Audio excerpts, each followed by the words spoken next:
for you. You're really well. Just kidding. All right. So, Allie, all of your guests are here. Yeah. All right, so we're joined today by my mom, Mary Jo Gray, and Coach Saunders. Thank you both for being here to listen. My name is Allie Gray, and I will be addressing the topic of should there be stricter penalties for driving under the influence. Now to start off, it's important to understand what makes a person an impaired driver. According to Nebraska law, if a person's ability to drive a vehicle in a prudent and cautious manner is impaired to any appreciable degree, they are considered to be driving under the influence. Driving while intoxicated or under the influence of drugs is unlawful nationwide. After being arrested for a DUI offense, penalties pertaining to licenses are carried out. But it's not until the case is taken to court that the offender is subject to receive both administrative and criminal penalties. This chart is back from 2011, so it's interesting to see just how significant driving under the influence was even back 10 years ago. There are a total of 10,910 drivers involved in fatal crashes, and of all of those traffic fatalities, alcohol-impaired driving represented over 25% of those deaths. I first looked at the discipline of law to see what current legislation is in place regarding impaired driving. There are two types of penalties given when a person is pulled over for a DUI offense. From the administrative side, the offender will lose his license for 180 days if his blood alcohol concentration is 0.08% or more. Ignition interlock devices can be installed as part of an offender's diversion. This device is a breathalyzer for an individual's vehicle. They must blow into a mouthpiece on the device before the car will even start. Once an individual has completed 90 to 180 days with this device, their license can then be reinstated. This allows the offender to get back to driving soon after their charge. From a criminal penalty side, a conviction sentence includes 70 to 60 days in jail, a $500 fine, 6-month license revocation, and they must apply for an ignition interlock device. For a probation or suspended sentence, the same consequences as above apply. Unfortunately, these penalties are easily mitigated. A first offense DUI can be dropped completely from a criminal record after just 12 years in Nebraska, or after diversion has been completed. Drunk and drug driving can be dropped under reckless driving as opposed to a DUI misdemeanor.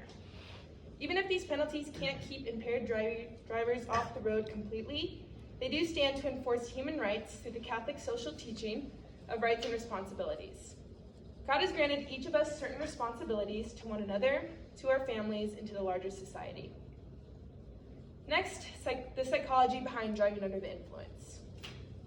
We're all aware that alcohol and drug use impair driving, but what many of us fail to understand is that impairment of some of the most important skills can occur even at very low blood alcohol concentrations. Research was conducted to analyze the effects of drug and alcohol use on brain functions involved in driving a motor vehicle. To start, psychomotor skills. Substances affect our balance and our coordination. With vision, we'll struggle to control our eye movements, and these same eye movements are slowed. With perception, interpreting traffic signs, lights, and other cars can become extremely complex. With tracking, maintaining that course of direction or staying within the lines becomes really difficult. Information processing will have a delayed response to tasks. With attention, drivers will tend to favor one task, like steering, over another, like the awareness of the environment around them. Lastly, the area of sociology. What outside influences tempt you to get behind the wheel? The reasons behind making that choice to drink and drive or use drugs and drive are often validated for the wrong reasons. First off, people want to achieve a certain mood. They have a certain beverage or drug that they know will just take the edge off. 2, people have a fear of interacting with people at social events. So they decide that having a few drinks, like the person next to them, will make them more likely to be accepted. There is this open invitation to be the life of the party. We all experience this as high schoolers. Alcohol lowers our inhibition and encourages us to climb out of our shells. 3, when people do drink, they're either oblivious of their limit or completely ignorant of it. The more you drink, the less aware you become of the consequences of your actions. God emphasizes this idea of everything in moderation in line 2290 of the Catechism of the Catholic Church, stating, "The virtue of temperance disposes us to avoid every kind of excess. God grants us this gift of temperance to practice moderation in our actions, thoughts, and feelings. The pastoral letter titled Alcohol, the Challenge of Moderation by the Irish Catholic Bishops' Conference discusses how our own willpower is inadequate to resist the temptation of alcohol, resulting in serious consequences. God invites each of us to reach out to a greater power for support to continue on a path of recovery. For my expert interview, I talked with Officer Brian Malone, who has been a member of the Papillion Police Department for 5 years. He wishes to continue working in DUI enforcement to prevent the loss of life from DUI-related accidents. When discussing repeat offenders, Officer Malone shared that he arrested 6 people who had a previous DUI, and he arrested those same 6 people a second time and cited them with their second DUI. In Papillion, he's been instructed to actually take the offender home rather than to the jail, and it's only for that felony offense that offenders are even taken to jail. But they only have to stay until they can see a judge. He said that no one does jail time for a DUI anymore, even if you did threaten the life of another person. He believes that the punishments don't coincide with the actual risks of impaired driving. An impaired driver who deliberately takes the life of an innocent person has committed homicide, yet they aren't disciplined with the same penalties of a murderer. Instead, they're given a ride home, asked to complete diversion, pay fines, attend meetings and victim panels, and they're free to go out and risk taking another life after just a short period of time. As for specific changes he'd like to see made, to start, he wants to erase the ability for a DUI to be taken off of one's record. In 12 years, that first offense DUI falls off, and the next DUI that you get is just another first offense. And second, diversion should be allowed for first-time DUI offenders, as it can certainly be a mistake or a stupid decision. Yet the DUI should remain on your record regardless. For second and subsequent offenses, diversion should not be allowed. You should hold responsibility for the fines and jail time that come with it. For my awareness experience, I went down to Lincoln to the Firefighters Hall where MAD, also known as Mothers Against Drunk Driving, hosted a victim impact panel. This panel is for the actual offenders convicted of driving under the influence. I sat in the back and observed a room of drunk and drug drivers who received DUIs. 2 family members of the drunk driving victims shared their stories with a unique perspective in front of this crowd, with intentions of creating empathy and understanding of their own tragedies. One father talked about the loss of his 18-year-old daughter coming back from a party. Another mother shared about the death of her 21-year-old son, who was killed after being on a motorcycle ride with his brand new girlfriend.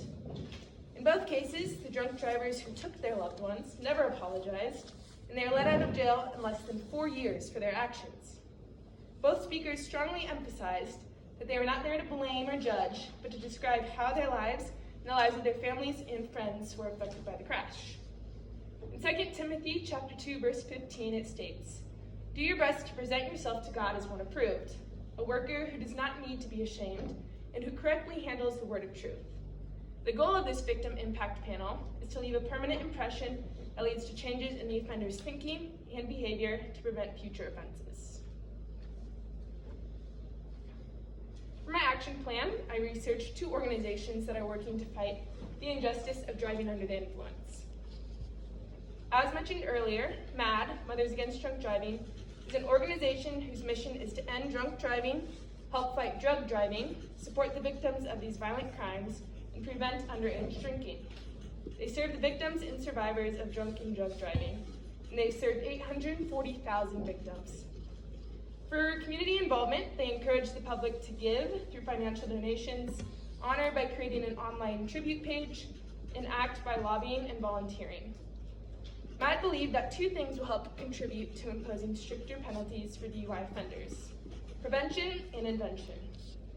Prevention by working with law enforcement and installing ignition interlock devices, and invention by furthering autonomous vehicle technology and drunk driving prevention technology.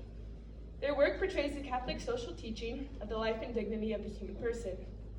No human life should be threatened by impaired driving, and MAD hopes to continue finding effective ways to prevent a life from being taken away. Their actions fall under the Ministry of Charity Advocacy because they call on the community to advocate for justice in social structures, to seek to guarantee the right of each person to a human and civil culture. Secondly, SAD, which stands for Students Against Destructive Decisions, helps to empower young people to successfully confront the risks and pressures that challenge them throughout their daily lives. They serve youth who seek support for healthy and safe development. 350,000 students are actively participating. The community is invited to contribute to their cause through financial donations, attending educational events, starting a SAD chapter, which act as school and community clubs, and rallies to raise awareness for the consequences of impaired driving. SAD's mission of working to establish youth leadership development programs in each state falls under the teaching of the call to family, community, and participation. Their work falls under the Ministry of Charity of Community because they are making efforts to shape social structures and policies to promote youth empowerment. So what originally drew me to this topic was the fact that someone very close to me experienced the injustice of the lack of penalties for drunk and drug driving. My mom lost her fiancé, Randy Wardikemper, and 4-year-old son, Jordan, to a repeat drunk driver back on November 3rd, 1999. Throughout my research of impaired driving and what the punishments look like, I determined that impaired driving is ultimately an injustice because it challenges the gift of life. I became more aware of the impact that the friends and families are left to deal with after losing a loved one to an impaired driver. I both observed and personally felt the heartache, guilt, and brokenness of the victims and offenders after hearing their stories at the MAD Victim Impact Panel.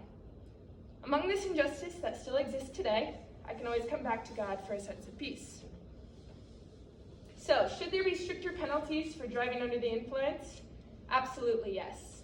There will never be a punishment sufficient enough to make up for the loss of a loved one. However, if changes can be made to prevent impaired driving and the accidents that come with it, the chances of losing that same loved one to a drunk or drug driver can be reduced. It's a choice. Your decision to drink or use drugs comes with ownership of subsequent decisions. Diversion, probation, license revocation, and fines can teach, touch hearts, and offer awareness, but those punishments are not severe enough to deter people from getting behind the wheel after drinking or using drugs. Threatening the life and safety of yourself and the people around you deserves time in jail, and it should require you to take responsibility for your actions with the DUI offense remaining on your record permanently. MAD and SAD will continue to strive for a stricter impaired driving policy.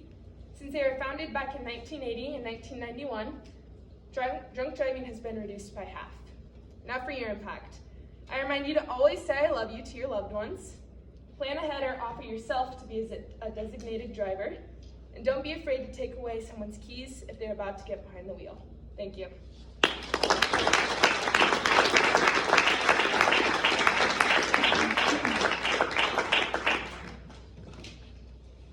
ahead with student questions. Alex. Why is society so tolerant to drunk driving? As a society, we're really socially tolerant to drinking just by itself, and alcohol is so often advertised. And it's really, if we think about it, it's the only legal drug in the United States outside of smoking and nicotine. So these businesses are bringing in billions of dollars from the alcohol industry, and the people making the laws are tied to the people making the money, and so those people are making less severe penalties to appease those alcohol companies. Allie. Why is a DUI conviction not treated as a serious offense? People don't see impaired driving as much of an issue, and they really just want to give people a second chance. And so the jails, they don't want to overcrowd them with an offense that they don't see as severe as other offenses, like illegal drug use or homicide.